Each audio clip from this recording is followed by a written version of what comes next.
Hi friends, welcome to Shamees kitchen. എല്ലാവർക്കും സുഖമാണല്ലോ. ഇന്ന് നമ്മൾ തയ്യാറാക്കുന്നത് എല്ലാവർക്കും ഒരുപോലെ ഇഷ്ടപ്പെടുന്ന വളരെ ടേസ്റ്റി ആയിട്ടുള്ള നല്ലൊരു പയർ ലഡു ആണ്.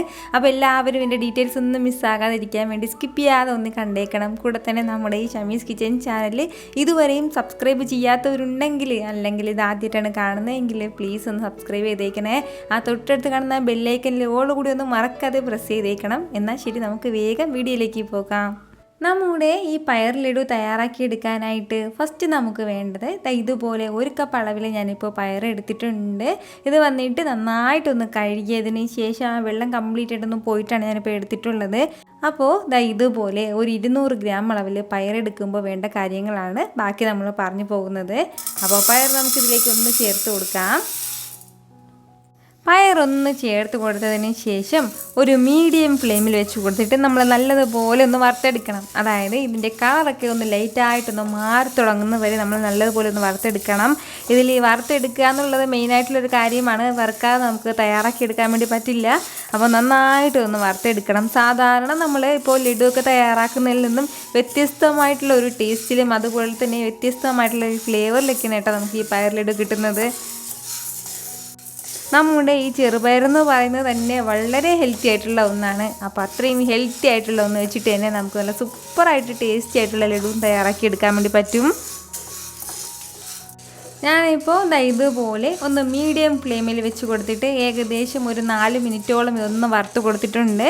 അപ്പോഴത്തേക്കും ഇതിൻ്റെ കളറൊക്കെ ഒന്ന് ലൈറ്റായിട്ടൊന്ന് മാറി തുടങ്ങിയിട്ടുണ്ട്. നല്ലൊരു ഗോൾഡൻ കളറും ഒന്ന് അതിൽ നിന്ന് മാറി തുടങ്ങിയിട്ടുണ്ട്.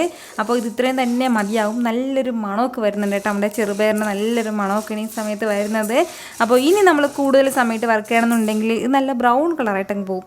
ഇത് ഇത്രയും ആയിക്കഴിഞ്ഞാൽ പിന്നെ വേണ്ട എന്താണെന്ന് വെച്ചാൽ ഫ്ലെയിം ഓഫ് ചെയ്ത് കൊടുത്തതിന് ശേഷം ഇത് നന്നായിട്ടൊന്ന് തണുത്തിട്ട്, അതായത് ഒരുപാട് ഇപ്പോൾ നല്ല ചൂടായിരിക്കും, അതിൻ്റെ പേരിൽ ആ ഒരു അത്രയ്ക്കുള്ള ആ ചൂടൊന്ന് മാറിയതിന് ശേഷം നമുക്കിനി ഇതൊരു മിക്സിയുടെ ജാറിലേക്ക് ഒന്ന് മാറ്റാം. ഞാനിപ്പോൾ ഇതുപോലെ മിക്സിയുടെ ജാറിലേക്ക് ഇതൊന്ന് മാറ്റിയിട്ടുണ്ട്. ഇതിപ്പോൾ അത്യാവശ്യം ചെറുതായിട്ട് ഇതൊന്ന് തണുത്ത് കിട്ടിയിട്ടുണ്ട്. ഇനി നമുക്ക് വേണ്ട എന്താണെന്ന് വെച്ചാൽ നല്ലതുപോലെ ഒന്ന് പൊടിച്ചെടുക്കണം. അതായത് നല്ല ഫൈനായിട്ടൊന്ന് പൊടിച്ചെടുക്കാം. മാക്സിമം അങ്ങനെയാണെന്നുണ്ടെങ്കിൽ ആ ഒരു രീതിക്ക് പൊടിച്ചെടുക്കാം. ഒരുപാട് തരി വരാൻ പാടില്ല, ചെറിയ ചെറിയ തരി മാത്രമേ ഉണ്ടാകാൻ പാടുള്ളൂ. എന്നാൽ ശരി, പെട്ടെന്ന് ഞാനൊന്ന് പൊടിച്ചെടുത്തിട്ട് വരാം. ഞാനിപ്പോൾ ഇതുപോലെ നല്ല സ്മൂത്തായിട്ട് ഇതൊന്ന് അരച്ചെടുത്തിട്ടുണ്ട്. എന്നാലും നമ്മളിതിപ്പോൾ എടുത്ത് നോക്കുമ്പോഴത്തേക്കും ചെറിയ ചെറിയ തരി ഉണ്ടാവും. അതായത് ഒരുപാട് തരി ഉണ്ടാവില്ല, ഒരല്പം മാത്രം തരി ഉണ്ടാവും. ആ ഒരു രീതിക്ക് വേണം നമ്മളൊന്ന് പൊടിച്ചെടുക്കാനായിട്ട്. അപ്പോൾ ഇത്രയും ആയിക്കഴിഞ്ഞാൽ ബാക്കി കാര്യങ്ങളും കൂടി ഒന്ന് പെട്ടെന്ന് ചെയ്തെടുക്കാം. വീണ്ടും അതേ കടായി ഒന്ന് ചൂടാക്കിയതിന് ശേഷം അതിലേക്ക് ഒരു 2 സ്പൂൺ അളവിൽ നമുക്ക് നെയ്യ് ചേർത്ത് കൊടുക്കാം. നമ്മുടെ നെയ്യൊന്ന് ഉരുകി വരുമ്പോഴത്തേക്കും പിന്നെ ഇതിലേക്ക് ചേർത്ത് കൊടുക്കേണ്ടതാണ് കുറച്ച് നട്ട്സ് ഞാനൊന്ന് പൊടിച്ചെടുത്തിട്ടുണ്ട്. അതായത് ഇതിലേക്ക് ഞാനിപ്പോൾ ബദാമും അതുപോലെ തന്നെ അണ്ടിപ്പരിപ്പും ചേർത്ത് കൊടുത്തിട്ടുണ്ട്. നമുക്ക് ഇഷ്ടമുള്ള നട്ട്സ് ഇതിലേക്ക് ചേർക്കാവുന്നേ ഉള്ളൂ. കപ്പലണ്ടി വറുത്ത് ചേർക്കാം, അതല്ലാന്നുണ്ടെങ്കിൽ അണ്ടിപ്പരിപ്പ് മാത്രം ചേർക്കാം. ഞാനിപ്പോൾ ഇതൊന്ന് ചെറുതായിട്ട് അരിഞ്ഞതിൻ്റെ പേരിലാണ് കുറച്ച് കൂടുതലായിട്ട് തോന്നുന്നത്. ഒരു 10ഓളം ബദാം മാത്രമേ ഉള്ളൂ, അതുപോലെ തന്നെ ഒരു 10 കാഷ്യൂനട്ട് മാത്രമേ എടുത്തിട്ടുള്ളൂ. എന്നിട്ടാണ് ഇതുപോലെ ഒന്ന് ചെറുതായിട്ടൊന്ന് അരിഞ്ഞെടുത്തിട്ടുള്ളത്. കൂടുതൽ ചേർക്കുന്നതിനനുസരിച്ചിട്ട് കൂടുതൽ ടേസ്റ്റ് ആയിട്ടുണ്ടാവും. അപ്പോൾ ഇതെല്ലാം ചേർത്ത് കൊടുത്തിട്ട് ചെറുതായിട്ടൊന്ന് വീണ്ടും ഒന്ന് വഴറ്റി കൊടുക്കണം. അതുപോലെ തന്നെ ഈ സമയം നമുക്ക് വേണമെന്നുണ്ടെങ്കിൽ മുന്തിരിയും ചേർത്ത് കൊടുക്കാം. അപ്പോൾ ഞാനിപ്പോൾ മുന്തിരി ഒഴിവാക്കിയിരിക്കുകയാണ്. അതിനുശേഷം നമ്മൾ ആ വറുത്ത് പൊടിച്ച് വെച്ചിരിക്കുന്ന നമ്മുടെ ചെറുപയർ പൊടിയും കൂടി ഇതിലേക്കൊന്ന് ചേർത്ത് കൊടുക്കാം. ഇത് ഇത്രയും ചേർത്ത് കൊടുത്തതിന് ശേഷം വീണ്ടും നന്നായിട്ട് നമ്മളൊന്ന് വറുത്തെടുക്കണം. ഇതുപോലെ നന്നായിട്ട് ഇതെല്ലാം ഒന്ന് വഴറ്റി കൊടുത്ത് ഇതെല്ലാം നല്ല രീതിയിൽ വീണ്ടും ഒന്ന് ചൂടാക്കി എടുക്കണം. നെയ്യ് തന്നെ കഴിവതും ചേർക്കാൻ വേണ്ടി ശ്രദ്ധിക്കണം. എപ്പോഴും ലഡുവിന് ആ ഒരു സ്പെഷ്യൽ ടേസ്റ്റ് കൊടുക്കുന്നത് നമ്മൾ നെയ്യ് ചേർക്കുമ്പോഴാണ്. ഇതുപോലെ നെയ്യിൽ ഒരു 2 മിനിറ്റ് മാത്രം വറുത്ത് കൊടുത്താൽ മതിയാവും. ഒരുപാട് സമയത്ത് നമ്മളത് വഴറ്റേണ്ട ആവശ്യമൊന്നുമില്ല. കാരണം നമ്മൾ നേരത്തെ തന്നെ ഇതെല്ലാം നന്നായിട്ട് നമ്മളൊന്ന് വറുത്തെടുത്തിട്ടുള്ളത് തന്നെയാണ്. ഇതുപോലെ കുറച്ച് സമയം നമ്മളൊന്ന് വറുത്തെടുത്തിട്ടുണ്ട്. ഇപ്പം തന്നെ നമ്മുടെ കിച്ചൺ കംപ്ലീറ്റ് നല്ലൊരു മണമാണ് വരുന്നത്.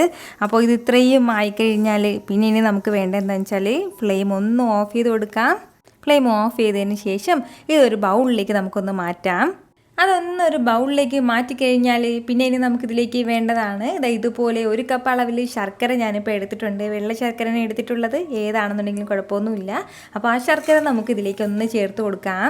ശർക്കരയ്ക്കൊപ്പം പിന്നെ വേണ്ടതാണ് ഇതുപോലെ ഒരല്പം മാത്രം വെള്ളം കൂടി ഇത് നന്നായിട്ടൊന്ന് ഉരുകി വരാനും മാത്രം ആവശ്യമായിട്ട് വെച്ച് ഒഴിച്ചു കൊടുത്താൽ മതിയാവും.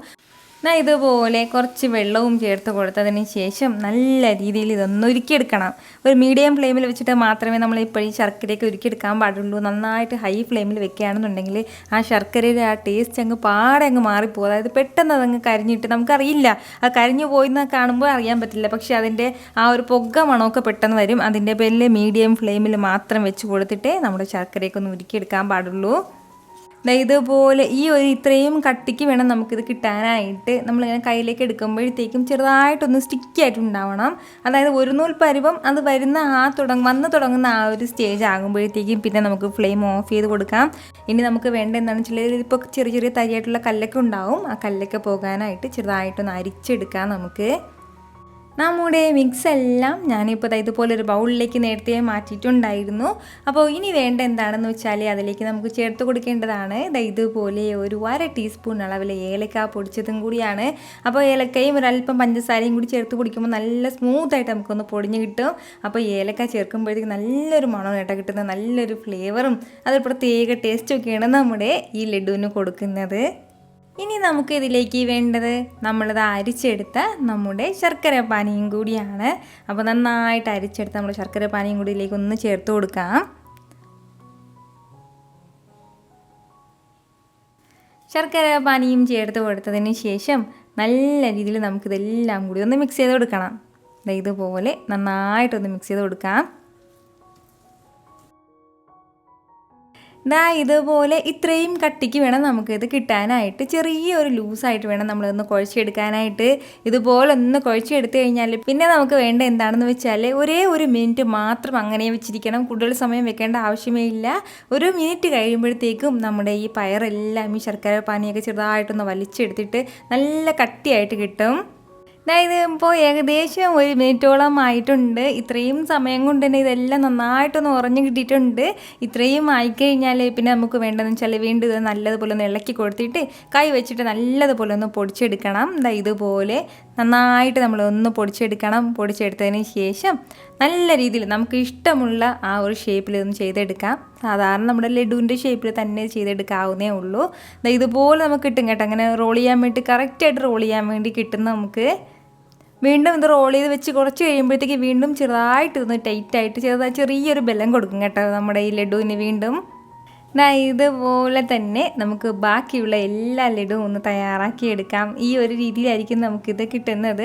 ഇതിൻ്റെ ആ ഒരു മണവും പ്രത്യേക ടേസ്റ്റും ഒക്കെ ഒന്ന് വേറെ തന്നെയാണ്. നമ്മളിതൊന്ന് ചെയ്ത് നോക്കുമ്പോൾ മാത്രമേ അതിൻ്റെ ടേസ്റ്റ് മനസ്സിലാവുള്ളൂ. ഇതുപോലെ എല്ലാം നമ്മളൊന്ന് റോൾ ചെയ്തെടുത്തിട്ടുണ്ട്. ഇതുവരെയും ഇതുപോലെ നമ്മുടെ ചെറുപയർ കൊണ്ട് നിങ്ങൾ ലഡു തയ്യാറാക്കിയിട്ടില്ല എന്നുണ്ടെങ്കിൽ ഉറപ്പായിട്ടും ഒന്ന് ട്രൈ ചെയ്ത് നോക്കണം.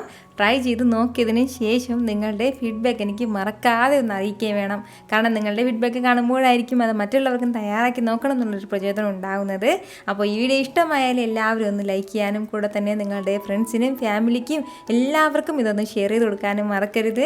വീണ്ടും നല്ലൊരു ഉഷാർ വീഡിയോ ആയിട്ട് ഞാൻ വരുന്നതായിരിക്കും. അതുവരേക്കും എല്ലാവരും ഹാപ്പി ആയിട്ടിരിക്കുക, സന്തോഷമായിട്ടിരിക്കുക, എല്ലാവരും സേഫ് ആയിട്ടിരിക്കണം. Take care friends.